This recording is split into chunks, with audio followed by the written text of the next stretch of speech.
네, 우리 계속해서 창세기부터 요한계시록까지 하나님의 구원 역사에 대해서 우리 함께 살펴보겠습니다. 자, 오늘은 이제 6장 이제 8절에 이어 9절부터 실은 이제 7장 또 읽고 8장 또 다 읽어야 되는데 너무 내용이 많아서 저는 하나님의 심판하시는 그런 장면들을 좀 함께 이제 살펴보도록 하겠습니다. 이미 이제 7절에서 보시면 내가 창조한 사람을 내가 지면에서 이제 쓸어버리겠다라고 얘기하고 있습니다. 그래서 1차적인 이 심판의 대상, 이 쓸어버리는 대상이 하나님이 창조한 사람입니다. 하나님의 뜻대로 또 하나님의 힘을 힘입어 살아야 되는데 이제 인간들이 너무 약하게 살아가니까 어떻게 말하죠? 다 이 지면에서 쓸어버리겠다 말합니다. 그리고 나서 이제 사람으로부터 가축과 이제 기는 거, 공중의 새까지 다 함께 쓸어버리겠다라고 말씀하십니다. 그래서 오늘 본문은 단순합니다. 하나님 반드시 이제 심판하신다. 근데 그 방식이 뭐냐니까 13절에도 보니까 포악함이 땅에 가득하기 때문에 내가 그들을 땅과 함께 멸하겠다. 11절, 12절에도 하나님 앞에 부패하여 포악함이 땅에 가득한지라. 이제 이렇게 포악함이 가득해서 땅과 함께 멸하겠다는 거예요. 이 포악함은 우리가 저번 주에도 말씀드린 것처럼 폭력의 의미가 굉장히 강한, 폭력에 의해서 살아가는 그런 행위들이 그 당시 편만했다는 겁니다. 이 포악함이 땅에 가득했다. 부패하여 포악함이 가득해서 이제 멸하겠다. 근데 그 방식이 뭐냐니까 홍수입니다. 홍수. 그래서 오늘 이 본문은 이제 잘 모르시는 분들은 이제 영화를 생각하시면 노아의 방주라는 영화가 있었죠. 맞죠? 네, 만화도 나오고 그랬는데 그걸 생각하시면 됩니다. 자, 17절에 보시면 내가 홍수를 땅에 일으켜 무릇 생명의 기운이 있는 모든 육체를 천하에서 멸절하리니 땅에 있는 것들이 다 죽으리라. 이렇게 말씀하시죠. 그럼 이제 땅이라는 이 표현이 계속 반복되는데 이게 이제 뭐냐면 하나님의 창조 세계를 이제 가리키는 것입니다. 그러니까 하나님은 이 창조 세계 전체에 악이 가득 찬 걸 보시고는 참 마음 아파하시는 것을 우리가 볼 수 있습니다. 그래서 14절부터 하나님이 그들을 땅과 함께 홍수로 멸하겠다 말씀하신 이 이후에 이제 구체적인 준비를 노아한테 시킵니다. 그러면 여러분, 땅과 함께 멸하겠다 해놓고 구체적인 준비를 하려면 어떻게 되죠? 홍수 심판을 준비하면 어떻게 되죠? 물을 쏟아부어야 되잖아요. 그럼 물을 좀 이렇게 모아두고 언덕 같은 데 높은 데다가 좀 물을 이렇게 가두었다가 때가 되면 이렇게 이제 물로 몰살시키는 그런 걸 해야 되는데 하나님께서는 좀 이상한 말씀을 하기 시작하죠. 14절 보시면 너는 고페르 나무로 너를 위해 방주를 만들라 이렇게 하시는 거예요. 그러니까 홍수로 다 멸하시겠다 했는데 홍수를 준비하셔야 되는데 지금 방주를 준비하시는 거예요. 그래서 고페르 나무라는 게 나오는데 이게 무슨 나무입니까? 모르겠죠. 타번역에는 이제 잣나무다 이렇게 되어 있어요. 잣나무. 이걸 더 쉽게 말하면 침염수. 이게 이 나무가 뭐냐면 썩지 않게 하는 아주 내구성이 강한 나무겠죠. 선박이나 오래 견뎌야 되는 그런 제품을 만들 때 이 잣나무를 주로 이용한대요. 어쨌든 간에 명확하게 어떤 나무인지는 몰라도 이게 이제 성경이 옛날 성경에는 잣나무로 되어 있다가 지금은 고페로 나무로 되어 있어요. 좀 더 있어 보이죠? 그래서 고페로 나무. 그래서 이제 방주를 만들려고 했는데 이제 방주를 어떻게 만드냐니까 그 안에 칸들을 만들어야 될 거 아니에요, 맞죠? 짐승들하고 같이 살아야 되는데 짐승과 인간이 같이 자기는 좀 그렇잖아요. 그래서 칸들을 만들어서 더불어 살아가게 했을 거예요. 그래서 그 안에 칸들을 만들고 역청을 그 안팎에 칠했다. 역청이 뭡니까? 약간 이렇게 붙게 하는 거죠. 칸들을 만들어서 이렇게 안팎에 이게 붙이는 거예요. 칠하라 이렇게 되죠. 틈새가 없도록. 왜? 물에 장기가 노출되어 있으니까. 썩는 걸 막는 역할이 역청입니다. 그리고 15절에 보면 방주의 길이가 300규빗, 너비는 50규빗, 높이는 30규빗.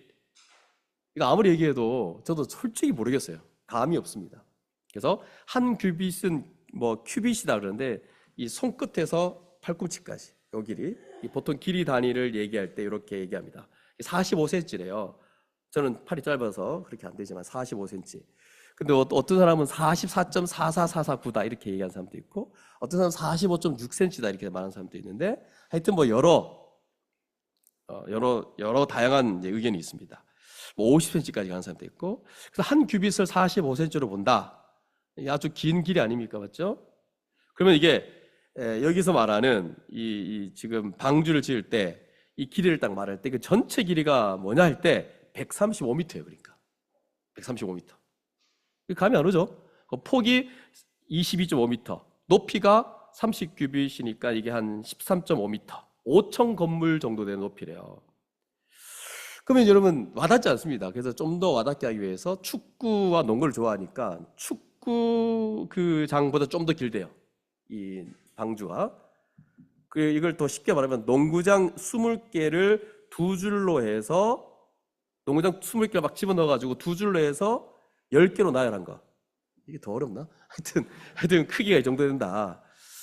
그러니까 축구장 길이보다 더 길고 폭은 약간 좁다 이렇게 생각하면 될 것 같아요. 근데 이 배가 지금으로 봐도 나무로 만든 배이잖아요. 근데 굉장히 거대한 배인 거예요. 그러니까 사실 기술로도 이렇게 구현되기가 어려운 아주 거대한 배. 그러니까 우리가 생각하는 일반적인 통상적인 배하고 다릅니다. 위에가 뚫려 있어야 되는데 이거는 안 뚫려 있어요. 이게 위에까지 다 덮여 있는. 그러니까 지금으로 오면 좀 가장 가까운 게 바지선 같은. 바지선 모르나요? 바지선? 하여튼 그리고 심죽들에 보면 창이 하나 나와 있어요.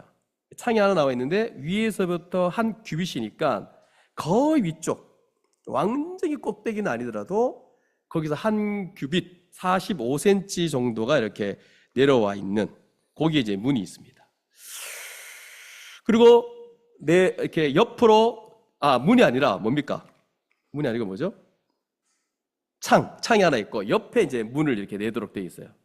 근데 보통 배를 만들면 두 가지가 절대적으로 필요합니다. 하나는 동력. 그러니까 지금은 엔진 같은 거, 맞죠? 발전기를 돌려서 배를 움직이지만 옛날에는 그런 게 없잖아요. 그래서 노가 필요한다든지 돛 이런 것이 필요하잖아요. 근데 그런 게 없어요, 지금.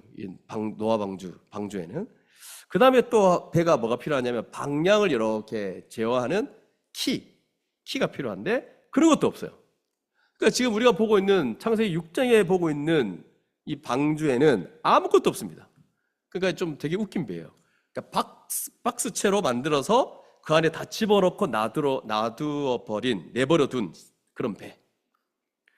그럼 보통 배가 어떻게 되냐면 이렇게 가다가 망가지잖아요. 뭐 암초에 걸리거나 부딪히면, 맞죠? 가다가 꽝 하고 부딪힐 수 있고 박살나고 막 그런데, 그러니까 그걸 제어하려고 도시나 키로 조정을 하는 건데 지금 아무것도 없이 그냥 내버려 둔 거예요. 그러면 타이타닉 맞죠? 이거 영화에 보면 왜 이게 뒤집어졌습니까? 암초에 부딪힌 거잖아요.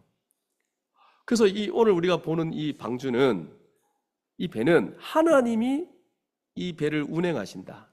그러니까 우리 인생의 배를 운행하신다. 뭐 이렇게 해석을 하잖아요. 그러니까 지금 방주가 지금 그런 식이에요. 지금 다 그냥 박스채로 뭔가 만들어서 집어넣고 뭐 필요한 키나 도시나 이런 거 전혀 없는. 그리고 이 방주는 또 뭐냐면 나중에 모세가 이렇게 성막을 지을 때 보면 요 성막의 크기보다 꼭 3배, 방주의 크기는. 그러니까 여기는 300규빗인데 모세가 지은 성막은 100규빗 정도 됩니다. 그러니까 폭은 똑같아요. 그러니까 3배가 된다는 거죠. 그러니까 이 방주하고 성막하고 또 깊이 연결되어 있는 거죠. 그럼 여러분 성막 얘기하면 원래는 에덴 동산으로 이제 가야 됩니다. 타락하기 전에 이 에덴 동산은 전 지구의 상징을 하는 축소잖아요. 축소. 그러니까 전체 이제 지구 안에 죄가 없을 때, 뭐 땅이 저주받지 않을 때, 이제 여기에 에덴 동산 자체가 하나님이 거하시기에 너무 좋고 또 의인이 거기에 거하기에 합당한 그런 장소. 근데 죄를 범하면 거기서 쫓겨나잖아요. 그래서 하나님이 거하시는 장소가 바로 원래부터는 에덴 동산이었고, 죄가 들어와서 이제 인간도 거기서 떠나고 하나님이 거하시기 힘들었죠. 근데 마지막 때 새 하늘과 새 땅이 이제 다시 도래하면서 또 거기다가 뭐 하나님이 거기다 장막을 지으신다 그러잖아요. 그러니까 하나님이 거하시는 곳인데, 이제, 그러니까 하나님이 그의 백성 가운데 거하시는 곳으로 말한다면, 처음부터 에덴 동산인데 죄가 들어서 이제 거하시지 못했고, 근데 이제 하나님이 이제 이스라엘 백성을 넘어서 구약의 여러 역사 속에 보면 성막, 뭐 성전, 지금으로 말하면 교회, 이러면서 하나님이 거하시는 곳이 바로 이런 것입니다. 근데 그 중간에 바로 방주도 그런 택이에요. 하나님이 거하시는 곳이에요. 방주도. 그럼 여러분, 오늘 이 본문을 보면서 제가 그만 말했듯이 배답지 않습니다. 그럼 여러분, 이제 여기 이제 학생들도 있고, 또 그래도 이제 합리적인 사고를 하는 분들이라서 이게 말이 되냐 이거죠. 키도 없고 돛도 없는데 어떻게 이게 떠냐? 이 방주가 제대로 뜨겠느냐? 예. 그래서 전공한 사람들, 배의 전문가들이 이건 말이 안 되는 거다. 그랬는데 17세기에 여러분, 아주 오래된 얘기인데 17세기에 얀센이라는 사람이 있는데, 이 방주의 실제 크기는 만들지는 못하겠죠. 너무 크니까 5분의 2 정도 되는 규모를 모형배를 이렇게 만들었어요. 그래서 그 대신 비율대로 만들어 본 거예요. 그랬더니 어떤 결과가 나왔냐니까, 이 배의 균형이 항해하기에 가장 적합한 형태라는 것이 이 17세기 얀센을 통해 드러났어요. 그래서 이 방주 자체 가지고는 이게 뭐 진짜냐 가능하냐 이렇게 말할 수 없게 된 거고, 이 길이가 또 치수가 정확히 나와 있잖아요. 그게 지금 현대 조선술, 뭐 항해술의 의뢰에서도 가장 적합한 배라는 것이 드러났어요. 지금 현대 이 시대에도. 그러니까 여러분 믿으세요? 여러분 가능하다. 그래서 이 배의 규모가 어마어마합니다. 어마어마한데 이게 이제 감이 잘 안 오잖아요. 이게 얼마나 어마어마하냐면, 이 배에 엄청난 짐승들이 다 들어갔는데, 이제 우리 현존에 있는 포유류, 뭐 조류, 파충류 이걸 다 계산하면 17,600여 종이 있대요. 이것도 못 봐서 뭐 감이 안 오죠? 뭐 저도 모르겠어요. 솔직히 이건 그냥 이제 책에 있는 걸 이렇게 갖고 온 건데, 제가 아는 건 뭐 돼지, 개, 소 정도인데 느낌이 안 옵니다. 근데 이 암수 한 쌍씩 넣었다는 거예요. 이 말은 거의 약 1700여 종의 현존 생물체가 한 쌍씩 들어가면 어떻게 됩니까? 35,200마리의 동물. 근데 이 엄청난 짐승들을 이 방주에 실어도 방주의 3분의 1 정도 찬대요. 그러니까 이 규모가 어마어마한 엄청난 규모인 거예요. 그러면 여러분, 야, 하나님께서 정확하게 어떻게 이렇게 정확하게 만드실까? 어떻게 이걸 이렇게 이 규모, 이 엄청난 짐승들을 이렇게 맞게 만들었을까? 이렇게 생각을 할 수 있는데, 근데 또 한 가지가 뭐냐면, 이 배를 누가 만들었습니까? 여기 이 성경에 정말 짧게 나와 있지만, 노아가 이거를 만들다가 얼마나 힘들었을까? 이걸 또 생각해 봐야 돼요.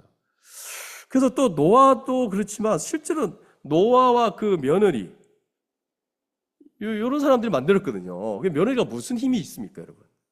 이거 엄청난 거죠, 지금 이게. 예. 얼마나 많은 수고를 했을까, 이런 생각도 할 수 있고요. 그러면 여러분, 방주에다가 이 짐승들을 다 이제 넣었는데 3분의 1밖에 차지 않는다는 거. 그리고 아주 튼튼하고 아마 되게 컸을 거예요. 근데 왜 방주를 짓게 하시느냐 이거죠. 왜 짓게 하셨죠? 이 방주를 지어서 홍수 심판을 하면, 이 방주를 지어가지고 이제 물을 이제 홍수 심판을 하면 다 없애야 되는데, 이제 살려내고 싶은 거죠. 요 노아 가족. 거기다 사람을 집어넣는 거예요. 그래가지고 여러분 17절 보시면, 내가 다 홍수를 땅에 일으켜 모든 걸 다 죽게 할 텐데, 이렇게 점점점 나오고, 18절에 그러나 너와는 내가 내 언약을 세우리니 너는 내 아들들과 내 아내와 내 며느리들과 함께 그 방주에 들어가고, 그리고 19절 보십시오. 혈육 있는 모든 생물을 너는 각기 안수 한 쌍씩 방주로 이끌어들여 너와 함께 생명을 보존하게 하라 라고 되어 있습니다. 근데 여기 한 쌍씩 이제 넣으라고 했잖아요. 근데 나중에 7장에 가보면 정결한 짐승은 7쌍씩, 부정한 짐승은 2쌍씩. 그러니까 이 정결한 짐승, 부정한 짐승 이렇게 구체적으로 이제 하라고 한 거는 모세율법에 근거한 겁니다. 그럼 모세율법은 한참 뒤에 나오는 거잖아요. 한참 뒤에 주신 거거든요. 그러니까 이미 하나님의 백성들은 사실 부정한 거, 뭐 정결한 거 이런 거 제사법과 같은 이런 기준들을 이미 가지고 있었던 겁니다. 뭐 그렇게 했다는 게 나중에 또 나오는데 그때 살펴보고, 그 왜 이렇게 정결한 짐승들을 왜 이렇게 많이 넣냐? 왜 많이 넣어야 되죠? 사람은 얼마 안 되는데 왜 그렇게 해야 되죠? 제사도 드려야 되고 또 먹고 살아야 되기도 하고, 왜?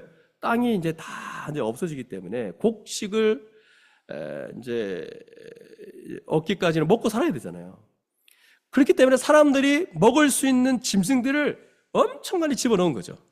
특별히 20절을 보시면 20절, 뭐 새가 그 종류대로, 가축이 그 종류대로, 땅에 기는 모든 것이 그 종류대로, 이 종류대로라는 표현이 지금 나오는데, 요거 여러분 어디서 나온 거죠? 창세기 1장에서 뭐 공중의 새나든지 뭐 물고기, 바다 생물, 뭐 육지 생물, 들짐승, 가축, 땅에 기는 거, 요때 나온 거예요. 이런 것들을 이제 창조하실 때 하나님이 어떤 원리대로 창조하시니까 종류대로 창조하셨다라는 게 창세기 1장에 나와요. 거기에 나왔던 표현을 지금 여기다 그대로 쓰고 있어요. 그러면 여러분, 조금이라도 머리가 있는 분들은, 창세기 1장을 좀 아는 분들은, 아, 이게 지금 창조와 연결되어 있구나라는 그 정도 눈치는 갖고 계시죠? 그러니까 하나님은 혹시 다 멸하시면서 방주에 특정한 사람을 집어넣으시고 또 거기다 짐승들을 거기에 한 쌍씩 집어넣으실 때에 하나님은 어떤 것을 생각했냐니까, 아, 이거는 다시 창조하시는 것으로 생각했다는 것을 이 표현을 통해서 우리는 알 수 있습니다. 이거는 8장, 9장에 가면 좀 더 이제 드러날 겁니다. 그럼 여러분 21절에 보면 이런 먹을 양식까지 약 1년간 뱃속에 있죠. 1년간 그 배 안에 있는데, 그 왜 이렇게 큰 공간이 필요하냐면, 이 동물들이 이렇게 들어갈 뿐만 아니라 그 양식도 아마 최소한으로 먹었어도 그래도 뭐 겨울잠 자는 동물들은 더 많이 자라고 막 건면하고 최소한을 했음에도 불구하고 어마어마한 양식이 필요했을 거예요. 뭐 짐승도 먹여야 되고 사람도 먹어야 되고 이러니까, 그래서 이 가족들이 이런 양식까지도 준비했구나라는 걸 생각하게 되면서, 그러면 이 양식을 어디서 낚겠어요? 사고 뭐 짓고 막 했어야 되는데, 맞죠? 8명 먹고 사는 문제뿐만 아니라 1년 동안 이 모든 생물들이 먹고 살 양식을 다 준비해야 된다는 거죠. 여기에다가 이 노아 가족들이 다 전력을 다 여기다 기울이지 않으면 안 될 정도의 많은 시간이 이제 필요하지 않았을까. 그래서 8명의 이 가족들이 완전히 매달려서 그렇게 살아가면 안 되는 그런 상황이었겠다라는 생각을 할 수 있죠. 그래서 그 당시 이 사람들이 막 방주를 준비하고 거대한 나무를 자르고, 여러분 이제 영화에서 봤던 거 한번 생각해 보십시오. 뭐 옮기고 뭐 방주 짓는 가운데 또 거기에 들어갈 곡식들, 양식들 막 만들어내고 뭐 사고 돈으로 팔고 전 재산을 막 투자하고 있는 것을 옆에서 누가 보고 있다 생각해 보십시오. 얘들 뭐 하냐? 막 그랬을 거예요. 옆에 사람들이, 그 노아 가족들이 막 온갖 분주하게 막 양식 준비하고 방주 짓고 이런 거 보면서 바보네, 뭐하지? 비웃었을 거예요. 아니 그냥 그 주변 사람들은 마음 편하게 자기를 위해 살아갔을 거 아니에요. 근데 이제 이 노아의 가족들은 짐승들도 먹여야 되고 본인도 살아야 되고 말이니까 막. 근데 여러분 생각해요. 이게 말은 쉽지. 1년간 먹고 살 양식들이니까 다 준비한 거잖아요. 그러니까 그걸 실제로 행했던 노아와 그 며느리 가족들이 얼마나 힘들었을까. 또 며느리는 무슨 죄가 있습니까? 그냥 좋아해서 결혼해서 들어왔는데 일만 하고 있는 거지. 그리고 또 본인들만 챙기는 게 아니라 피조물들까지 다 신경 쓰고 책임을 져야 했다는 거죠. 하여튼 제가 말하고 싶은 게 뭐냐면, 여기 이렇게 자세히 나와 있지 않지만 노아 가족들은 1년 동안 배 안에서 살아갈 수 있는 모든 준비를 아주 철저히 했다는 거. 그래서 22절 같은데 창세기 6장 22절 한번 같이 읽어보겠습니다. 창세기 6장 22절 시작. 노아가 그와 같이 하여 하나님이 자기에게 명하신 대로 다 준행하였더라. 보통은 22절에 뭐가 나와야 되냐면 하나님 불가능합니다. 아니 애가 셋밖에 없는데 20명이 되거나 30명이 되면 모르겠지만 셋밖에 없습니다. 아니 이걸 가지고 살아나고요? 뭐 이렇게 했어야 되는데 이런 말은 한마디도 없고 뭐라 되어 있어요? 노아가 그와 같이 하여, 그와 같이는 준비했다는 거예요. 방주 짓고 양식 준비하고 그리고 하나님이 자기에게 명하신 대로 다 준행하였더라. 다. 요 성경의 단어들 중에 다 이런 단어들이 지금 옛날에는 안 보였는데 뭐 지금 너무 보여요. 다 준행했대요. 여러분 이 노아의 인생을 한마디로 이렇게 딱 지금 표현했다는 자체가 너무 야박하지 않습니까? 아니 좀 칭찬도 하고 야, 니 수고했습니다. 뭐 이런 과정도 말하고 그러면서 어떤 승리의 모습도 그려내고 막 그래야 되는데 그냥 한마디로 탁 하나님이 자기에게 명하신 대로 다 준행하였더라. 요 구절을 표준 세번역을 살펴보면 뭐라고 되어 있냐면 뉘앙스가 꼭 그대로 하였다 이렇게 되어 있어요. 그대로 꼭 그대로 하나님이 가르쳐준 그대로 했다 이렇게 되어 있어요. 여러분 이게 신자의 삶이 바로 이겁니다. 오늘 노아가 보여준 대로 하나님이 하라는 대로 그대로 했다는 거예요. 그리고 이제 우리가 1장은 7장으로 넘어갔으면 좋겠는데 우리 구절을 같이 봤으면 좋겠네요. 7장에 보니까 하나님께서 노아에게 딱 나타나서 7장 1절을 보시면 뭐라고 되어 있습니까? 너와 내 온 집은 방주로 들어가라. 이제 그 결정의 날이 온 거죠. 들어가라. 그렇게 하는 이유가 보니까 이 세대라는 이 시대 어떤 세대입니까? 여러분 우리가 지금 살고 있는 이 세대가 뭐 되게 힘들다, 되게 악하다 해도 그 당시 세대는 여러분 지금과 우리가 살고 있는 이 세대는 아무것도 아니죠. 그 당시 세대 여러분 엄청납니다. 근데 이 세대에서 네가 내 앞에 의로움을 내가 봤다 이렇게 말해요. 그러니까 이미 방주를 짓기 전에도 의인이었지만 방주를 짓는 모든 과정에서 노아가 보인 태도는 하나님 보시기에 이 악한 세대에 한 명도 막 다 비웃고 있고 바보냐 그러고 있는데 한 명도 동조자가 없는 이 약한 세대에서 네가 내 앞에 의로움을 보았다 이렇게 말해요. 이때는 물론 무드셀라가 살아있었어요. 무드셀라가 홍수가 시작되면서 그 해에 죽습니다. 그리고 딱 죽고 나서 진짜 딱 8명만 들어가는데 어쨌든 간에 하나님이 노아를 이렇게 봤다는 거예요. 의로움을. 그리고 2절, 3절 짐승들로 들어가라. 짐승들도 들어가라. 이렇게 되어 있고 그리고 사실 이제 지금부터 7일 후면 40주야 비를 내려가지고 내가 지은 모든 생물, 사람까지 포함해서 다 지면에서 쓸어버릴 것이다. 그랬거든요. 그러니까 노아가 여호와께서 자기에게 명하신 그대로 다 준행했다는 거예요. 그리고 이제 방주에 들어간 다음에 7일 동안 가만히 있는 거예요. 그리고 7일 후에 비가 내렸어요. 여러분 이 내용이 잘 아시죠? 우리 주일학교 출신이라면 다 알고 있을 거예요. 그럼 이 7일이라는 간격 때문에 왜 7일 동안 아무것도 하지 않고 있었을까? 바로 그냥 홍수 내리면 되는데 그래도 이 7일 때문에 이 7일의 공백 때문에 많은 사람이 상상을 합니다. 아니 방주에 들어갔으면 그냥 바로 그 다음에 비가 오면 되는데 방주에 들어간 다음에 7일 이후에 비를 내리게 한 이유가 뭘까? 모르죠. 성경 안 나와 있으니까. 근데 이제 어떤 사람들은 이제 뭐 마지막 구원의 기회를 주기 위해서 뭐 이런 이렇게 말하는 사람도 있고 또 어떤 사람은 무드셀라가 그 아버지니까 돌아가셔서 애도 기간이었다. 7일 동안. 이렇게 말하는 사람이 있는데 말도 안 되는 얘기고 뭐 만들려면 다 만들어 주십니다. 뭐 이렇게 이제 실제로 이제 보니까 방주를 지은 걸 딱 보니까 뭔가 구멍이 있는 거예요. 7일 동안 그 역청으로 보수 공사를 했다. 이렇게 해석을 하는 분도 있고 마지막 정금 기간이었다. 뭐 이런 사람도 있는데 몰라요. 하여튼 알 수는 없고 근데 이제 우리가 짐작할 수 있는 것은 이 7일을 주신 이유가 마지막 은혜를 베푸시는 분이니까 뭔가 좀 마지막까지 기다리지 않았을까라는 근데 이제 못 들어오잖아. 어쨌든 모르겠어요. 잘 모르겠어요. 그래서 다 방주에 들어갔어요. 그래서 6절부터 다시 또 설명합니다. 홍수가 땅에 있을 때에 노아가 600세라 가족이 다 들어갔고 정결한 짐승도 들어갔는데 이제 9절을 보니까 하나님이 노아에게 명하신 대로 암수 둘씩 노아에게 나와 방주로 들어갔으며 라고 되어 있어요. 요거 다시 설명하는데 어떻게 지금 설명하죠? 짐승들이 나왔다라고 그랬어요. 여러분 영화 같은 데 보면, 영화에 보면 노아가 일일이 가서 데리고 온 게 아니에요. 영화에도 정확하게 나와요. 막 몰려옵니다. 방주로.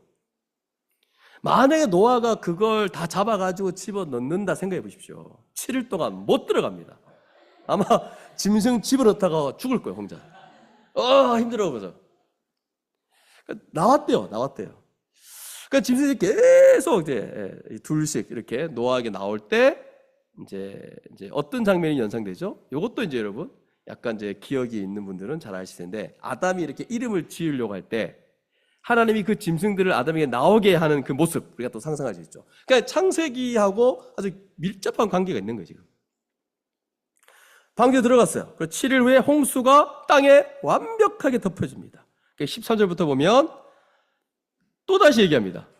좀 더 자세히 얘기하는데, 곧 그날에 노아와 그의 아들 셈, 함, 야벳과 노아의 아내와 세 며느리가 다 방주에 들어갔고, 다시 한번 14절에 보니까 그 들짐승의 종류대로 들짐승, 가축, 땅에 이런 것 모든 새, 이거 다 창세기 1장에 나오는 전형적인 용법. 모든 들짐승, 가축이 종류대로, 땅에 기는 것이 종류대로, 모든 새가 종류대로. 그렇게 해서 어떻게 합니까? 생명의 기운이 있는 육체가 둘씩 노아에게 나왔고, 방주에 자기가 알아서 들어갔겠죠. 그리고 16절 방주 안에 칸이 이렇게 나눠져 있겠죠. 아마 쟤네들이 알아서 들어갔을 거예요. 그 노아가 이거 어떻게 다 일일이 하겠습니까? 맞죠? 그럼 내 방이구나 그러면서 들어갔을 거예요. 그리고 이제 16절 같은 데 보니까 여호와께서 그를 들여보내고, 노아가 마지막에 들어간 것 같아요. 그러면 들여보내고 나서 누가 문을 닫습니까? 노아가 문 닫지 않습니다. 누가 문을 닫죠? 하나님이 닫으시는 거예요. 네. 하나님이 문을 딱 닫으시는 거예요. 그러니까 하나님이 문 닫으시면 못 열어요. 이게 안에서도 밖에서도 못 여는 거예요. 그러니까 하나님이 친히 이렇게 문을 닫으시고 끝! 이게 끝이에요. 그러니까 여러분 이거 보면서 하나님이 언젠가 우리의 인생의 문도 닫겠구나. 인생의 문을 닫고 마지막 주님 오실 때 또 최종적으로 문을 닫으신 분이 하나님이시구나. 그러니까 여러분 인생을 흙이에요, 여러분. 인간이 뭘 할 수 있다고? 아무것도 할 수 없습니다.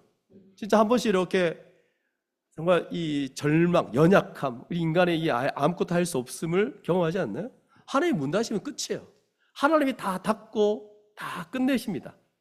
마지막 주님 오시면 하나님이 또한 마지막에 닫으시는 분이 우리 하나님이세요. 그래서 이제 어떻게 됩니까? 홍수가 시작됩니다. 홍수. 11절로 다시 돌아가보면 노아가 600세 되던 때 둘째 달 곧 그 달 11의 낮이라 이렇게 돼 있어요. 날짜를 아주 정확하게 얘기하고 있어요. 여러분, 날짜를 정확하게 지금 기록하고 있어요. 그리고 어떻게 합니까? 그날에 큰 기품의 샘들이 터지며 하늘의 창문들이 열려 이렇게 돼 있어요. 이 기품의 샘들, 하늘의 창문, 이런 것도 다 뭐냐면 창세기 1장, 2장과 다 연결돼 있죠. 어쨌든 간에 홍수가 났어요. 비가 내리는데 하늘의 창문들이 열려 있다는 걸 보면 이게 여러분 그냥 구름에서 떨어지는 비 정도가 아니라는 것을 아시겠죠? 그냥 물이 그냥 폭포처럼 들이부었던 거예요. 그럼 땅에는 또 어떻게 될까요? 땅 밑에 흐르는 물도 터진 거죠. 그러니까 양쪽에서 다 물이 막 차고 넘치고, 그러니까 빗줄기가 조금만 굵어도 여러분 그 옛날에 포항이나 하는 데 보면 물이 막 엄청 집중호우 같은 거 보세요. 30분만 막 내려도 범람합니다. 조금만 굵어져도 범람하죠. 근데 이게 40주야를 내렸대요. 40주야를. 터지고 비가 내리고 또 안에서 물이 올라오고 홍수가 시작된 거예요. 그래서 17절 같은 데 보면 이 홍수가 땅에 40일 동안 계속된지라. 그러니까 물이 점점 많아진 거예요. 그럼 여러분 어떻게 되죠? 방주는 자연스럽게 땅에서 떠올랐을 겁니다. 거대한 방주가 탁 떠올랐을 거예요. 그러니까 물이 얼만큼 땅에 차지 않으면 사실 이렇게 이제 10m 올라온다는 건 엄청난 사실인 거예요. 이게 엄청난 얘기인 거예요. 그러니까 비가 내릴 때 처음에 이렇게 비가 오네, 무릎이 쑤시네, 그러고 있다가 비가 이제 갑자기 막 내리는데 우리가 생각하는 장마 이 정도가 아닌 거예요. 이 규모 때문에 사람들이 그 당시 이렇게 비가 오는 것 같은데 아이고 무릎이 아프네 그러다가 갑자기 막 내리붙는 거예요. 얼마나 놀랐을까. 그래서 노아가 이 120년간 방주를 지을 때 그냥 지은 게 아니고 성경을 보면 그들에게 이렇게 심판이 온다는 걸 말했어요. 심판이 온다. 심판이 온다 얘기했어요. 근데 그 노아를 조롱하고 우습게 여기다가 정작 심판이 막 임하니까 막 비가 막 내려오니까 만만치 않는 거죠. 점점점 하루가 지나니까 막 물이 차고 그러니까 어떻게 했습니까? 여러분 이거 참 이게 끔찍한 거 이게 연상만 해도 끔찍해요. 물이 막 쓰나미가 몰려서 그런 영화도 있잖아요. 실제로 그런 사건도 있잖아요. 쓰나미가 몰렸을 때 물이 찼을 때 얼마나 겁났을까? 그럼 사람들이 어떻게 했을까요? 방주에 다 몰렸을 거예요. 그 방주에 들어가려고 그 문이 별로 없어요. 문이 하나님이 닫았잖아요. 그런 데다가.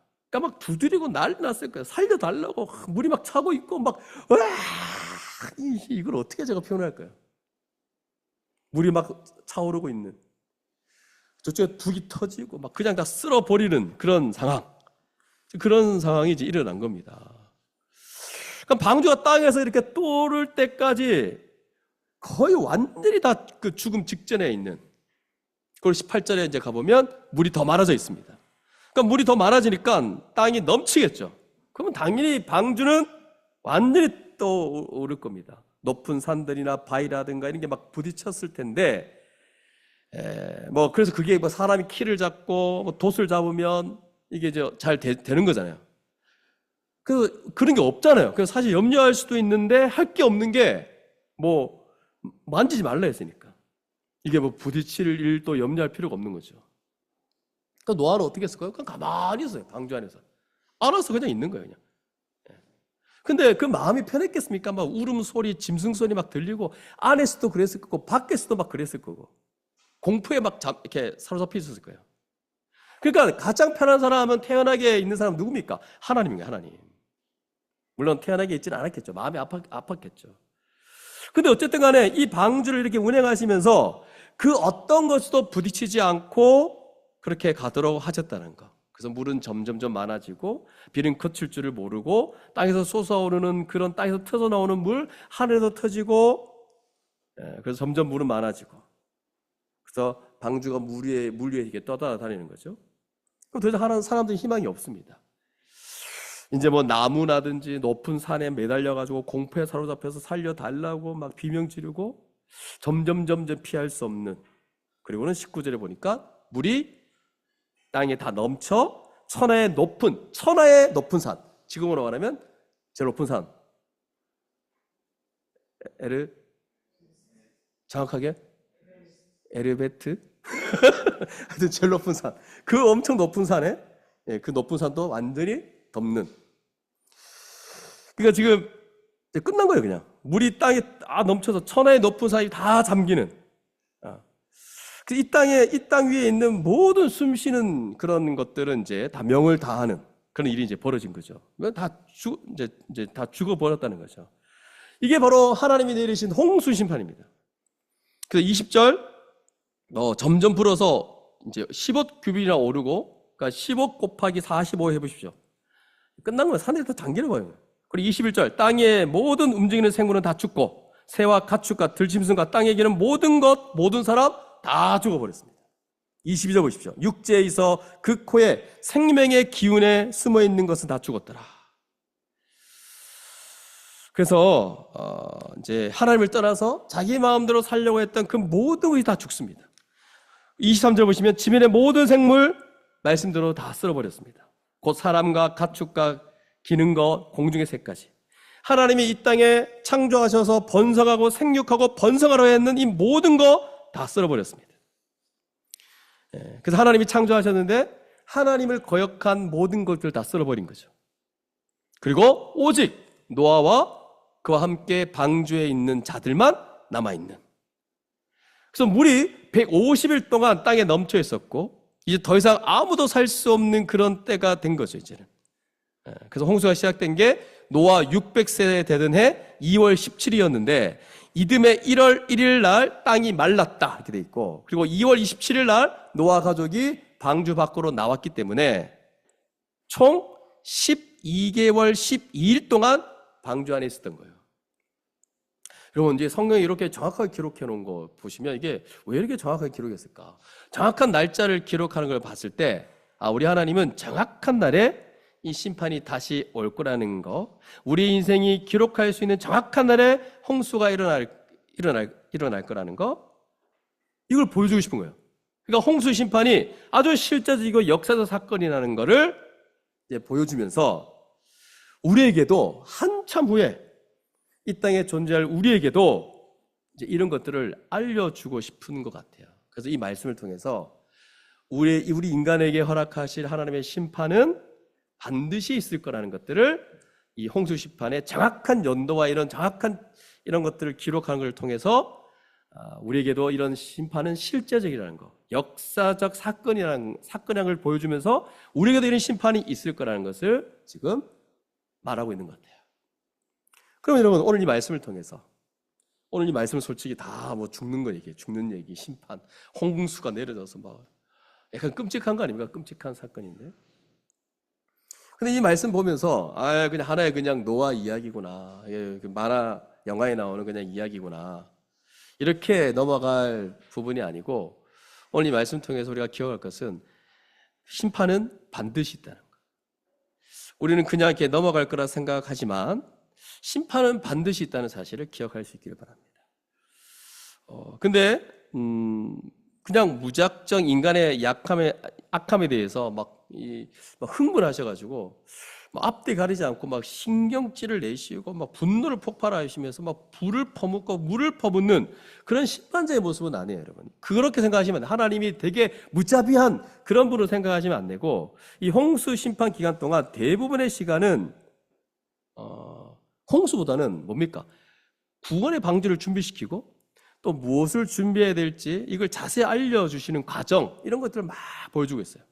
그리고 또 때가 되었을 때 그 때와 그 경과를 자세히 알려주시고 막 들어가게 하시고, 그리고 마지막 문을 닫으시는, 그러니까 심판을 진행하시는 걸 보면 마지막 때도 우리의 일도 어떻게 진행될지를 우리는 충분히 추론할 수 있는, 특별히 사람이 이제 범죄를 저질렀는데 이 사람뿐만 아니라 또 피조물 전체가 이 사람으로 인해서 심판과 저주 아래 들어간 걸 보면, 하나님이 원래 천지를 창조하실 때에 이 창조 경륜이 어땠는지 뭐 이런 것도 우리가 알 수 있고, 사람을 왜 하나님의 형상대로 창조했고, 또 이 사람이 모든 피조물을 다스리는 게 이 운명이 그 사람에게 달려있다는 거, 그러니까 이 피조물 자체가 이 사람에게 달려있다는 거, 이런 것이 어떤 것인지 우리도 알 수 있고, 이 사람의 행위에 따라 이 세상이 얼마나 달라지는지도 오늘 이 본문을 통해서 우리는 분명히 알 수 있게 되는 겁니다. 그리고 주님이 오신 다음에 새 땅이 마련되어졌을 때 다음 인생도 어떤 방식으로 진행될 건지, 또 사람이 모든 죄를 떠나서 이제 하나님의 뜻대로 살아가고 이 세상을 다스리는 모습은 또 어떨런지를 우리는 이 본문을 통해서 좀 알 수 있는 것 같아요. 그러면 여러분, 홍수 심판의 특징을 보면 불이 아니었어요. 왜 물일까요? 불이 아니라 물인 이유는 제가 볼 때는 그 다음에 다시 이 세상을 이어가는 방식이었던 것 같아요. 그러니까 불은 뒤에 다 태워지니까 그런 것보다 물은 그래도 남아있잖아요, 맞죠? 그러면서 땅에 창조하셔가지고 땅 위에 모든 인간과 생물이 어떤 존재로 살아야 되는지, 근데 그것을 다 하지 못했을 때 하나님이 이제 창조하신 땅 위에 모든 생물을 다 쓸어버리는 방식, 하루 남지 않게 그런 방식으로 이 홍수 심판을 이렇게 택한 게 아닐까. 근데 이 홍수 심판의 특징을 가만히 보면 아담이 죄를 범했을 때 그때 아담에게 내린 벌이 에덴 동산에서 누리던 복을 빼앗는 형태였다는 거예요. 그러니까 이 창조 세계도 가만히 보면 창조 세계의 모든 피조물들이 누리는 복이 다 빼앗기는 형태의 심판이 이 홍수 심판이거든요. 이게 무슨 말이냐면 창세기 1장 이 2절 같은 데 보면 땅이 혼돈하고 공허하고 흑암이 깊음 위에 있다 그러잖아요. 이때 혼돈, 공허, 그리고 뭡니까? 질서가 없고 뭔가 이제 채워지지 않는, 그러니까 세상은 온통 깜깜하고 전체가 물에 잠기는 상태거든요. 하나님이 첫 창조를 하신 다음에 이걸 질서를 잡아가시기 전에 그 직전 상태가 뭐냐면 창세기 1장 2절에 나오는 게 혼돈, 공허, 흑암, 기쁨이죠. 바로 이것이 다시 나타나는 게 바로 홍수심판인 거예요. 그래서 이 세상 전체의 빛은 사라지고 깜깜해지고 물 전체가 하늘부터 내려오고 땅에서 터져오고 막 궁창 위의 물과 궁창 아래의 물로 나눈 게 다 취소되어지는, 그러니까 창조세기 위에 다 물이 다 뒤덮고 있는, 물을 하늘로 보내고 땅 밑으로 보내고 땅 위에 이게 물들을 막 한 곳으로 모이게 하고 바다가 생기고 또 뭐 묻이 드러나게 하는 이 전체 질서와 이 모든 것들을 취소해버리는 거예요. 그래서 전체를 물로 다 가득 차게 해서 하나님의 창조 질서를 다 흐트러 버리는 것 뿐만 아니라 물과 물으로 나누고 공중을 주시면서 공중에 이게 새도 주시고 또 물에다가 물고기를 두시고 땅에 짐승들을 막 두시고 그랬잖아요. 그리고 사람까지 주셨는데 이 전체를 다 취소하면서 어떻게 합니까? 생물들을 다 멸하는, 쓸어버리는 그런 심판을 지금 하고 있는 겁니다. 그러니까 빛은 사라지고 막 어둠이 지배하고 또 물은 물은 다 뒤엎고, 그러면서 그 안에 기식하는 모든 생물들은 다 없어지는, 궁창의 물, 궁창 안의 물, 그리고 땅과 바다 이런 모든 구분은 사라지는, 이 말이 뭐냐면 결국 다시 혼돈과 공허가 드러나는, 흑암과 기품이 있는 그런 홍수 심판의 특징인 거예요. 그러므로 여러분, 창조 하나님이 무엇을 주셨고 창조 하나님이 무엇을 원하시고 누가 하나님이신지 누가 창조주이신지를 보여주시는 그 엄청난 심판을 하나님께서 지금 행하시고 있다는 것을 여러분 기억했으면 좋겠습니다. 이 창조세계의 근본을 멸하지 않으면서도, 원래 창조한 근본은 있지만 창조 질서 전체를 취소하시고 다시 흐트러지면서 창조주 하나님에 대해서 다시 생각하게 하고, 또 그분 하나님께 예배하고 그분을 두려워하면서 그분 하나님 한 분만으로 인정하고 살아갈 수 있도록 하기 위해서 지금 창세기 6장에 이렇게 심판을 내리시는 거예요. 그래서 이 홍수 심판은 우리에게 너무나 중요한 경고와 교훈을 주고 있는 그런 심판입니다. 그런 내용입니다. 다시 말하면 하나님은 반드시 심판하십니다. 우리는 하나님의 심판이 있다 말하면서도 별로 심판이 있겠지, 이 정도이지, 이 세상이 영원할 것처럼 그렇게 살아가는 교묘한 특징을 지니고 있을지도 모릅니다. 심판 이런 거 생각 잘 안 하고 우리의 모든 선악간에 행한 행실을 하나님이 보시고 심판하신다는 이 사실을 간혹 잊고 살아갈 때가 있습니다. 그래서 어떻게 생각하지 아세요? 나는 예수 믿고 있으니까, 나는 어릴 때부터 교회 다녔으니까 심판 안 받아, 이러면서 근거가 별로 없는 그냥 예수 나 믿고 있으니까, 그러면서 심판하시는 하나님 앞에 설 그날에 대해 생각하지 않는 거죠. 그러면서 하나님이 보이지도 않으니 그냥 자기 마음대로 행하면서 두려움 없이 살아가는, 그러니까 마음대로 행하는데 두려움 없다. 이 말은 뭐냐면 하나님 앞에 서서 선악간의 심판을 받는다는 뚜렷한 의식이 없는 것과 마찬가지죠. 근데 이런 게 없는데도 불구하고 은근히 믿는 척하면서도 하나님의 심판을 부정하는 그런 사람일 수 있더라는 겁니다. 그래서 우리의 신앙은 심판하신 하나님, 거룩하시고 심판하시는 그 하나님, 그분이 우리 앞에 있고 우리는 그분 앞에 살아가야 되는 사실을 기억해야 되는데, 그러면서 심판하신 하나님, 그 두려운 하나님이 우리의 신앙의 동기여야 되는데 이게 신앙의 동기가 아닐 때가 되게 많습니다. 하나님이 심판하는 것을 부정하고 그 심판하신 하나님에 대해서 아주 우습게 여기고 조롱하며 마음대로 살아도 된다는 그 생각 가운데 우리 일상을 살아가는데 심판하신 하나님 앞에 서 있다는 인식이 없어요. 월요일부터 토요일까지 여러분 어떤 걸 의식하며 살아가느냐? 대부분은 사람 의식합니다. 잘 보이고, 사람이 잘 보이면 뭐 합니까? 그 사람이 뭐 심판을 뭐 이렇게 걷어내고 뭐 심판 안 하고 뭐 그런 분입니까? 그 위에 뭐 약간 좀 잘 보여야 되는 사람들 얼마나 예민한지.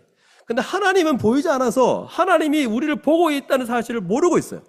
하나님이 심판하시다는 그분을 부정하고, 그분은 그저 뭐 지나가겠지 뭐, 이 정도는 봐주겠지 뭐, 그리고는 이 세상은 그저 영원할 것이라는 그런 착각 속에서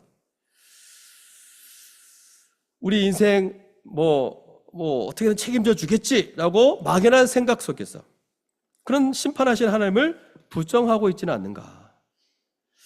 그럼 여러분, 심판하신 하나님을 부정한다는 말은 이 창조주 하나님도 부정한다는 얘기예요. 그분이 창조하셔가지고 다스리고 마무리하신다는 사실도 부정한다는 얘기가 되거든요. 그래서 베드로서 3장 3절 말씀을 보시면 한번 찾아볼까요? 베드로서 3장 3절.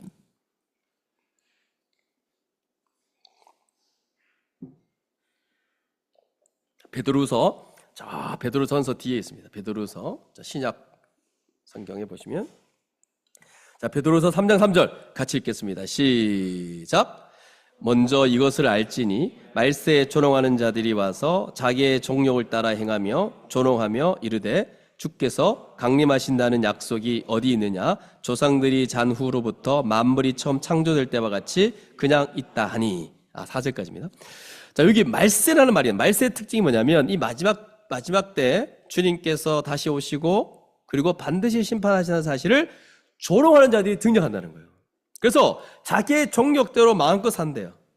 더 기가 막힌 거는 뭐냐면 이 교회 안에서조차도 마음껏 자신의 종욕대로 살아가는, 하나님만 예배하고 주님이 머리시니까 그분의 통치 아래 살아가야 되는데 그걸 조롱한다는 거죠. 그리고 자기 마음대로 살아가는 그런 자들이 교회 안에서조차도 등장한다는 거죠. 그들은 이제 뭐라고 얘기하냐면 이런 거죠. 이 만물이 그냥 창조되어졌는데 지금까지 이렇게 그대로 있지 않냐, 이게 뭐 어떻게 끝나냐 이렇게 생각한다는 거죠. 이거 그냥 계속 있는 거 아니냐. 그때 베드로 사도가 뭐라고 말하냐면 이 땅에 물이 넘쳐서 하나님이 창조하신 모든 질서를 흩뜨리면서 이 모든 걸 다 멸하신 그때가 있는데 그들이 또 일어날 텐데 어떻게 그 심판을 조롱하냐 이 말이에요. 그래서 마지막 심판이 있을 거다, 이제 그 얘기를 하고 있습니다. 근데 여러분, 우리도 한번 생각해 보십시오. 심판을 은근히 조롱하고 하나님 앞에 정말 그분 앞에 설 것을 두려워하는 자로 살아가고 있는지, 이 세상이 뭔가 영원한 것처럼, 이 세상이 우리 인생 전부인 것처럼 그렇게 살아가면서 하나님이 지금 심판 안 하니까, 지금 심판 안 하신 걸 보이니까 그냥 없다고 얘기하고 나 괜찮다라고 그렇게 얘기하며 살아갈 수 있다는 거죠. 여러분, 로마서 2장 같은 데 보면 하나님이 오래 참고 계시는데 하나님이 심판하지 않으시기 때문에 마음대로 살아야 된다고 그렇게 가르치는 자들이 있다는 거예요. 조롱하는 자들. 그래서 하나님이 이런 오래 참으심을 막 조롱하고 막 멸시하는, 기가 막힌 일이죠. 그분은 자비를 베풀고 있고 회개하도록 그토록 회개하기를 기다리고 있는데 지금 멸하면 고통스러울까 봐, 또 지금 징계하면 아플까 봐 참고 어떻게든 돌아오도록 그렇게 하고 있는데, 또 지금 이 말씀을 통해서, 설교 말씀을 통해서, 또 권면을 통해서, 또 옆에 있는 경건한 지체들을 통해서 권면하고 있는데 나는 괜찮아, 나 이렇게 살아도 돼, 나 아무 문제 없어, 내버려 둬라, 이렇게 하는 자들은 하나님의 이런 오래 참으심, 인내하심, 어떻게든 다시 돌아오도록 기다리고 있는 그런 하나님을 지금 멸시하고 있는 것과 마찬가지거든요. 여러분, 한번 생각해 보십시오. 우리의 생이 언제까지 영원하겠습니까? 여러분, 지금 온갖 병들이 많이 있고, 여러분 이제 우리는 흙과 같은 존재, 어떻게 될지 몰라요. 주변에 생각지 못한 사고를 당하고 생각지 못한 병에 걸리고, 제가 이제 걸린다 이 얘기를 하는 게 아니라 주변을 보니까 다 그래요. 그래서 즉시로 사라질 수 있는 존재, 영원한 뭔가 인생을 계획하고 그럴지라도 이 모든 것이 한순간에 무너뜨릴 수 있는 분이 하나님이신데, 누가 하나님 앞에서 감히 자기 인생의 오랜 계획을 세우면서 나 괜찮아 난 나중에 믿어도 돼, 누가 그렇게 이제 얘기할 수 있냔 말이죠. 여러분, 지금 당장 하나님 앞에 제대로 살지 못하는 인생인데, 지금 당장 하나님의 심판하심에 대해서 두려워하지 않고 그저 괜찮다고 생각하면서 마음대로 살아가는 인생이 어찌 하나님 앞에 제대로 된 인생이요 신자로 말할 수 있겠냐 이 말입니다. 여러분, 마지막 때의 심판은 이런 모든 창조의 은혜가 다 거두어지는 때입니다. 이런 일반 은총조차도 다 거두어져 갈 텐데, 인간 생존을 위한 모든 기반들이 다 거두어져서 하나님의 그 은혜에 없는 그런 영원한 지옥으로 살게 될 겁니다. 근데 우리가 어떻게 이 부분에 대해서 괜찮다 이렇게 말할 수 있냐 말이죠.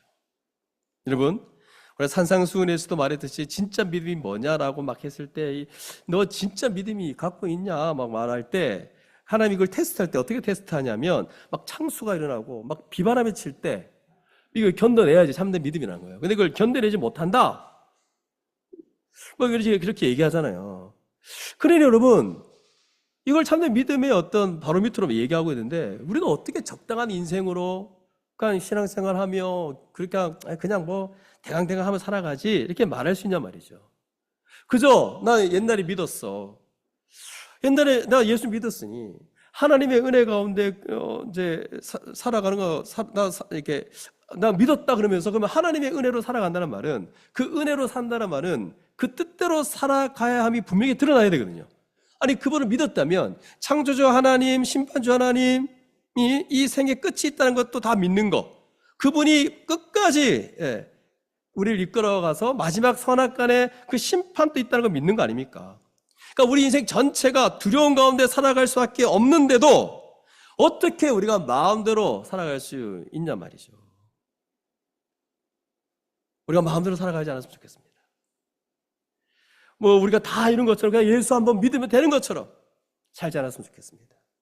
우리는 아직도 이루지 못했고 구원의 지점을 향해 달려가야 될 자로 우리가 살아가야 할 자이며 어느 누구도 교만할 수 없고 어느 누구도 자기가 괜찮다라고 그렇게 얘기할 수 없는, 어느 누구도 이걸 자신할 수 없는 자라는 거죠. 그래서 우리가 구원받았다는 것은 날마다 하나님을 두려워하고 날마다 그분의 뜻대로 매 순간 하루하루 나라가 임하여 달라고, 하나님의 통치 가운데 살아가게 해달라고 기도하면서 살아가며 이 자신이 구원받은 것을 증명해내야 이게 진짜 이 믿음이 있는 자이죠. 일상을 살아가면서 하나님과 아무 상관이 없고 주의 나라를 위해 살아가는 것과 아무 상관없이 그저 자기의 인생이 어떻게 되고 저렇게 되고 자신의 인생의 낙을 위해 살아간다. 근데 늘 정욕에 사로잡혀 있고 자기 마음대로 자기의 감정대로 그저 하나님의 뜻과는 상관없이 살아간다. 여러분, 그거는 아무리 교회의 문턱을 밟고 들어와 있어도 상관없는 일입니다. 하나님의 심판을 멸할 길이 없는 겁니다. 그래서 여러분, 정신 차리셔야 되고 근신하셔야 되고 내가 구원을 받을 만한 사람인지 정신 차리셔야 됩니다. 노아는 마지막 방주에 들어가기 직전까지 그 방주를 짓는 자, 자신의 전 생애를 다해서 그 고된 인생을 다 그렇게 걸어간 자였어요.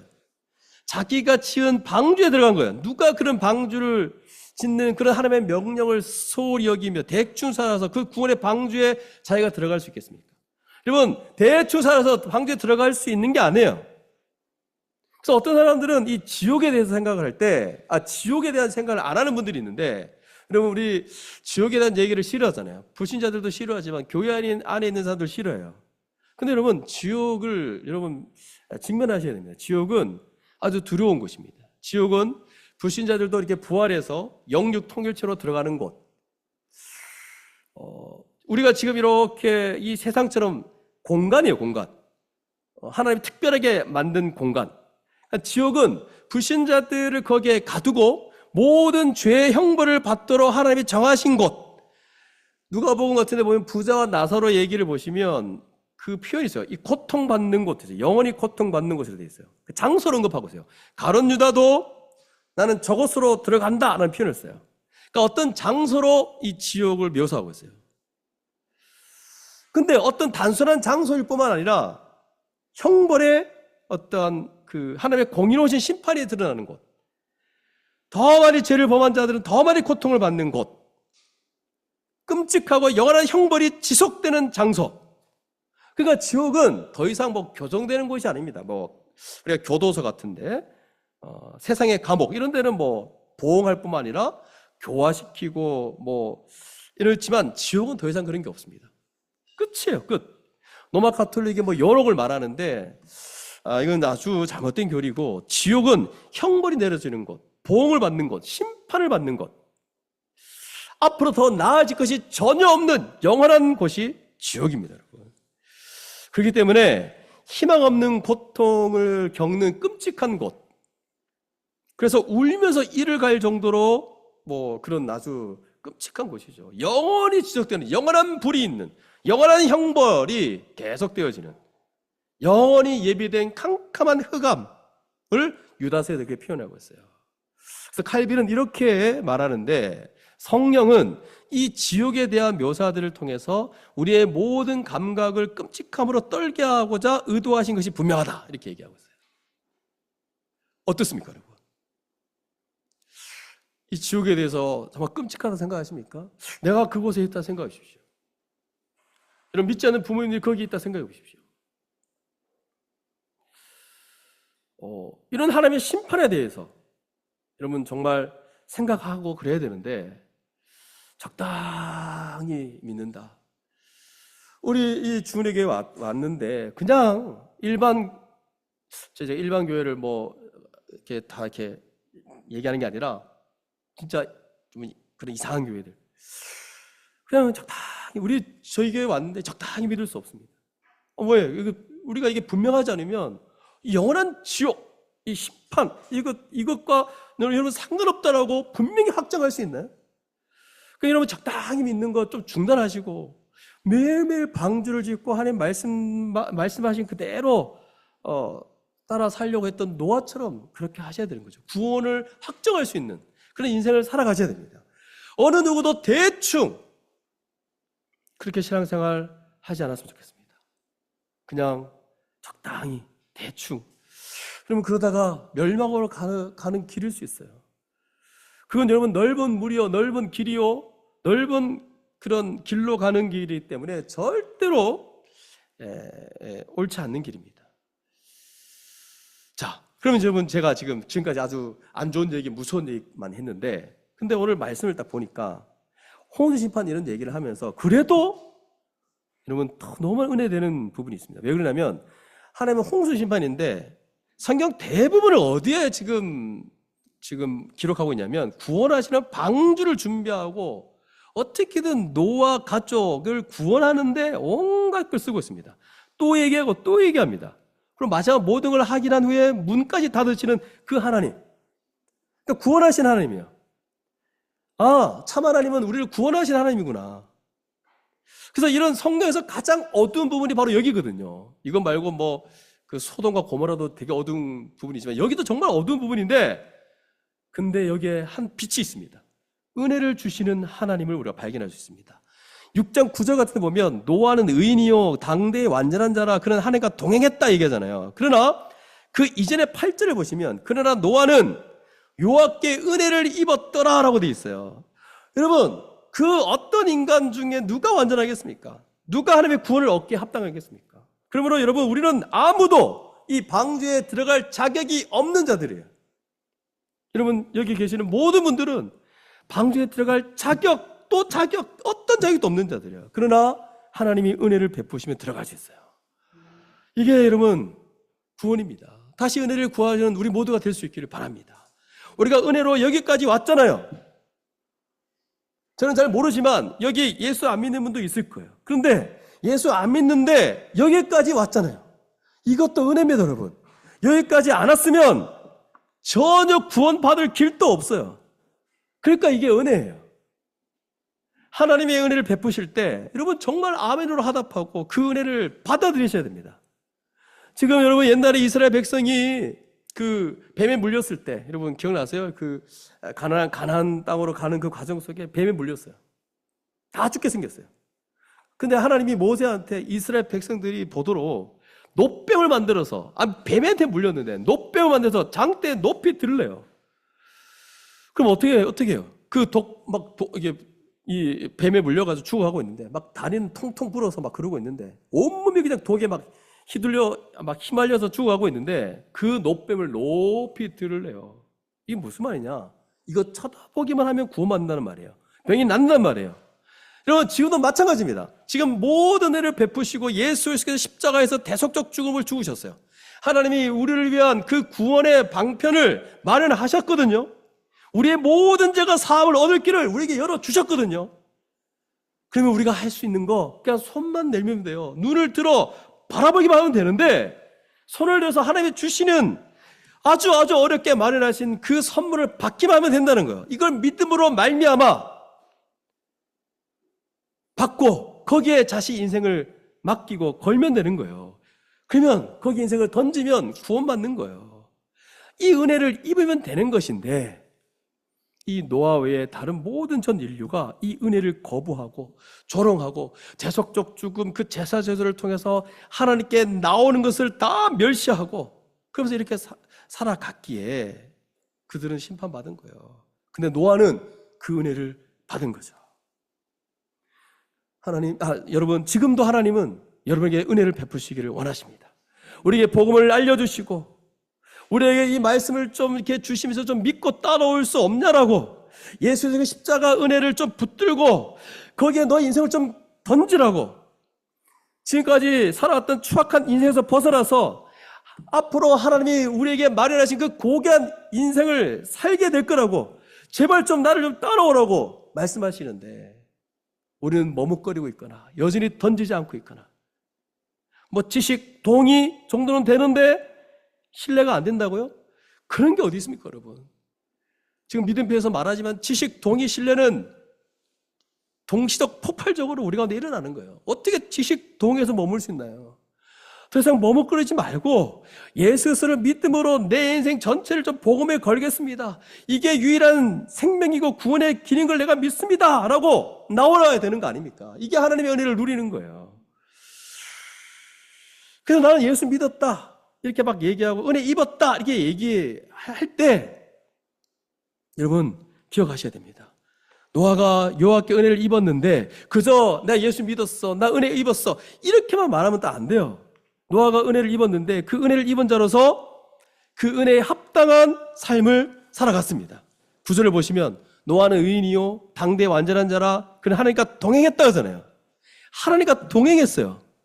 이 하나님과 동행한 것은 앞에 나와 있는 에녹의 삶을 목격했던 것 같아요. 그래서 그걸 보고는 똑같이 함께 하나님과 동행했던 삶을 살았던 것 같아요. 더군다나 말도 안 되는 이 명령을 방주를 지으라고 했잖아요. 이 악한 세대 가운데 그냥 하나님을 경외하며 살아가는 것도 버거운 인생인데 아니 한 명도 없어요. 자기 함께할 동력자가 없어요. 근데 끝까지 이제 짓습니다. 지금도 마찬가지예요, 여러분. 예수님은 우리를 부르실 때 예수 자가 그렇게 많지 않다. 좁은 문, 좁은 길로 들어가라. 이렇게 말씀하시거든요. 동일하게 지금 방주까지 지으라고 했어요. 아니, 그 당시 생각해보세요. 사람들이 볼 때는 정작 바보처럼 보이는 거 아닙니까?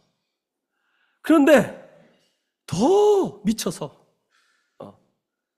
아니 노아의 인생을 어떻게 이해하겠습니까? 그 당시 다 자기를 위해 살아가고 그 세대에 맞게 살아가고 있는데 바보처럼 거의 사람들이 볼 때는 맛이 같구나. 얘 왜 이러고 있지? 그런 인생을 살아갔다는 겁니다. 7장 1절에 보면 노아가 120년간 방주를 지으면서 그대로 묵묵히 준행했다는 거예요.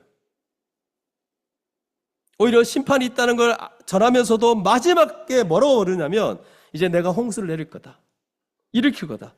너와 내 온 집은 방주로 들어가라. 그리고 뭐라고 말씀하세요? 이 악한 세대에서 너는 그대로 내 말대로 행하는 것을 내가 보니 내 앞에 의로움을 내가 볼 수 있겠다. 이렇게 말해요. 그리고 방주로 들어가게 하시고 그리고 마지막 암수까지 들어보내는 걸 확인하고 하나님께서 문을 딱 닫으시는 거거든요. 그러니 여러분 누가 나 예수 믿었다 그러면서 나머지 삶은 상관없다? 이 잘못된 이신칭의 교리가 한국교회에 아직까지도 그 흔적이 있어요. 예수 믿으면 땡! 난 천국 들어가니 나는 상관없다! 여러분 절대 그럴 수 없습니다. 예수 믿었습니까? 은혜를 받았습니까? 그러면 그 은혜 받은 합당한 삶이 나타나게 될 줄 믿습니다. 오늘 노아처럼 분명히 나타나게 돼 있어요. 여러분 나는 그래도 얘보다 낫다. 비교할 때 제발 자기보다 좀 못한 사람 비교하지 마시고 성경에서 말하는 그 기준 가지고 여러분 보셔야 됩니다. 여러분 우리 교회 다른 교회마다 낫겠죠. 근데 그걸 가지고 비교하면 절대로 안 됩니다. 성경에 나와 있는 그 기준을 가지고 보셔야 돼요.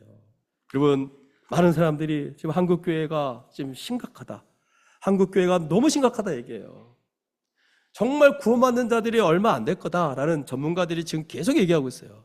그냥 문턱을 낮춰가지고 아무나 들어와서 거기서 자기가 주인 노릇하고 자기 마음대로 정력대로 막 살아가는데, 그런 자들을 직분으로 세우고 직분자로 세우고 교회가 완전히 엉망으로 바뀌어가고 있습니다. 여러분, 우리도 월요일부터 토요일까지 일상을 살아가는데 한번 생각해 보세요. 하나님과 상관이 있습니까? 없습니까? 정말 하나님과 상관이 있는 삶을 삽니까? 의식하고 있나요? 그냥 하루하루 바쁘게 그냥 자신의 인생을 위해서 살아가고, 직장 다니고 돈 벌고 사람 만나고 미래를 계획하고 한 번씩 좀 채워줘야 되고, 하나님과 상관 있나요? 그냥 하나님 상관 전혀 없는데 그냥 여기 이 자리에 와서 종교적 감정은 조금 채우고 싶고, 왜? 외로우니까, 힘드니까. 그건 여러분, 오늘 제가 기도 제목을 얘기했듯이 그냥 마당뜰만 밟고 돌아가는 겁니다. 나 예배 드렸죠? 이거밖에 없어요.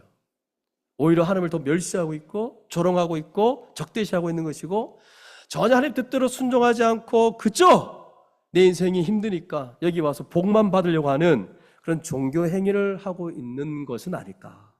하나님 보시기에 역겨운 거죠. 어느 누구도 우리의 일상적인 종교 행위를 가지고 기독교를 몰락시킬 수는 없는 거죠. 그래서 하나님 앞에 하나님 말씀대로 살아간다는 게 어떤 것인지를 여러분 명심하시고, 결국은 여러분, 타종교와 다른 것은 우리가 예수님 믿는다는 말은 거기에 치랄될 비용이 있습니다. 코스트가 있어요. 그걸 지불하셔야 됩니다. 포기해야 됩니다. 다른 종교는 그런 게 어디입니까? 그냥 정성을 보여주면 복을 줍니다. 근데 복도 제대로 안 주든 하여튼 복을 줘요. 그러니까 우리는 그런 게 아닙니다. 여러분, 만약에 들어와서 뭔가 그냥 잘 되고 복 받고 그냥 그 마음 편하게 하고 그걸 동기로, 그걸 이유로 여기 들어왔다? 지금 크게 오해하고 있어요, 기독교를. 우리의 인생이 하나씩 하나씩 없어지는 게 기독교입니다. 다 마지막까지 소멸되어지는 거. 저는 이제 청년 시절에 어떤 저희 친구 집에 놀러를 가면 어떤 그 친구 부모님들이 뭐 장로고 권사고 막 그런 거 제가 많이 봤어요. 근데 그때 가서 제가 들었던 대화들 들어보면 가관이 아닙니다. 그 내용들이 착취, 뭐 더 잘되고 부하고 이런 것들에 다 관심사였어요. 기독교가 이런 건가? 나는 오해를 많이 했었어요. 근데 여러분, 오히려 장로가 됐고 오히려 나이가 먹고 70, 80이 되어가면 오히려 자신의 것을 어떻게 하면 더 줄까? 자기의 것은 다 없어져야 되는 게 기독교인이에요. 근데 80대가 됐는데도 더 얻고 더 소유하고 뭐 그러려고 하고 있어요. 여러분, 내어주는 인생이에요. 움켜쥐는 것보다 내어주는 인생, 여기에 우리의 인생에 의미가 있는 것이고, 이게 바로 예수 믿는 맛이고, 오히려 손에 있는 것을 이렇게 놓을 때 그게 더 주님을 더 많이 대면하고 만나게 되는 거거든요. 근데 어리석게 이 땅에서 자기를 위해 살아갑니다. 어리석게 맨날 자기를 위해 살아갑니다. 지금 오늘 이 창세기 6장에 보시면 여러분, 아담이라는 노아가 10대가 지났는데 10대 안에 모든 인류가 다 사단에 넘어가 있어요. 아무런 동역자도 없습니다. 의의 열매를 맺는 그 누구도 없습니다. 하나님이 온 세상을 멸하시기로 작정하신 때였거든요. 그때 노아는 방주를 짓기 시작한 거예요. 여러분, 이거 바보 아닙니까? 여러분, 이걸 어떻게 믿을 수 있습니까? 창조 후 지금 10대가 지났는데 어떻게 멸망시킨다고 합니까? 그래서 명하신 대로 노아가 그냥 행하지 않았다면 노아도 구원받지 못했을 거예요. 근데 방주를 만들려고 한 거 아닙니까? 이게 이제 기가 막힌 일이에요. 자기가 구원받고 자기가 들어가서 홍수를 피할 방주를 만드는데, 만약에 하나님이 또 명하신 대로 만들지 않았다면, 지 마음대로 만들었다면 배는 또 균형을 잃을 것이고요, 구멍이 막 숭숭 막 뚫려가지고 물은 또 들어왔을 텐데, 노아는 하나님이 말씀하신 그대로 행했다는 거예요. 우리 인생이 방주를 짓는 인생이라면 우리의 구원의 초석을 깔아가는 건데, 이게 우리가 확실히 믿는 증거 아닙니까? 우리가 방주를 진짜로 짓느냐 아니냐, 거기에 따라 우리의 믿음이 드러나는 거예요. 우리의 믿음을 점검하고 이제 살아가야 되는 겁니다. 그래서 이 땅 가운데 있을 때 은혜를 입은 게 물론 우리 가운데 있지만, 그 은혜를 입은 자로서 합당한 열매를 드러내야 이게 우리의 참된 믿음의 삶을 살아가는 모습이 아닐까라는 생각을 하게 됩니다. 그럼 노아는 어떻게 그렇게 살았을까? 보니까 에녹과 그의 아버지 라멕, 그런 아버지의 그 신실함, 에녹과 라멕의 그 신실함을 이어받은 것 같아요. 그래서 그 당시에는 한 명도 없었지만 그 전에 그런 믿음의 어떤 유산들을 갖고 있었던 것 같아요. 받았던 것 같아요. 그래서 저는 어떤 생각이 드냐면 우리 교회도 진짜 한 명이라도 제대로 된 그런 하나님의 사람이 있다면 분명히 그 사람은 또 다른 사람을 낳을 것이고 또 다른 사람을 또 낳을 것이라는 거, 이런 원리가 이 말씀을 통해 우리는 알 수 있다는 겁니다. 물론 한 명은 안 돼도 더 있어야 되죠. 더 신실한 자들이 더 우리 교회 안에 더 많아져서 그 신실한 자들의 그 신앙의 이 참모습을 보고 또 영향을 받고 도전을 받고 또 그게 자녀들까지 이렇게 흘러 들어가서 우리 교회가 참된 믿음의 모습들을, 그런 면모들을 드러내는 그런 모습들이 우리 교회 안에 더 많이 생겨났으면 좋겠습니다. 그래서 여러분, 오늘 말씀을 정리하면서 하나님의 심판을 조롱하지 말고 우리가 하나님 앞에 분명히 서게 될 텐데, 우리가 이 땅을 살아갈 때 어떤 마음으로 살아가야 되느냐, 그런 하나님을 좀 두려워하며 살아갔으면 좋겠습니다. 그리고 우리가 죄를 짓는다면 그 죄를 토해내시는 분이고 그 죄를 혐오하고 미워하시는 분이기 때문에 하나님 앞에 두려운 마음을 가지고 날마다 구원을 이루어가는 자로 그렇게 살아갈 수 있는 우리 모두가 될 수 있기를 바라고, 말씀하신 바가 있다면 우리가 매주마다, 결국은 여러분 뭐 특별한 거 없습니다. 매주 그냥 우리 교회가 갖고 있는 여러 양육, 예배를 통해 선포되는 설교, 그 말씀들 그냥 그대로 준행하려고 애쓰고, 만약에 그렇게 안 된다면 다시 예수 있게 나와서 그 심령이 가난한 자로 애통한 심령으로 하나님께 은혜를 구하며 그렇게 살아가는 것밖에 없습니다. 만약에 이런 모습들을 놓쳐버렸다면, 하나님의 두려운 마음도 없고 또 하나님 말씀대로 살고자 하다가 안 됐을 때는 그 단순하게 그냥 고백하고 인정하고 애통한 심령으로 다시 은혜를 구하며 나오면 되는 건데, 전혀 그런 삶의 모습이 없다. 여러분 다시 긴장하셔야 됩니다. 구원을 이루어 가셔야 됩니다. 나도 믿음이 분명하지 않겠다라고 생각하시고, 그래서 우리 주님의 교회 모든 성도들이 함께 힘을 모아서 이 거룩의 경지까지, 오늘 노아가 그렇게 보여줬던 그런 거룩의 경지까지 이르는 한평생의 방주를 지어가는 그런 인생들 다 될 수 있기를 주님의 이름으로 축복합니다. 함께 오늘 말씀을 생각하면서 기도하겠습니다.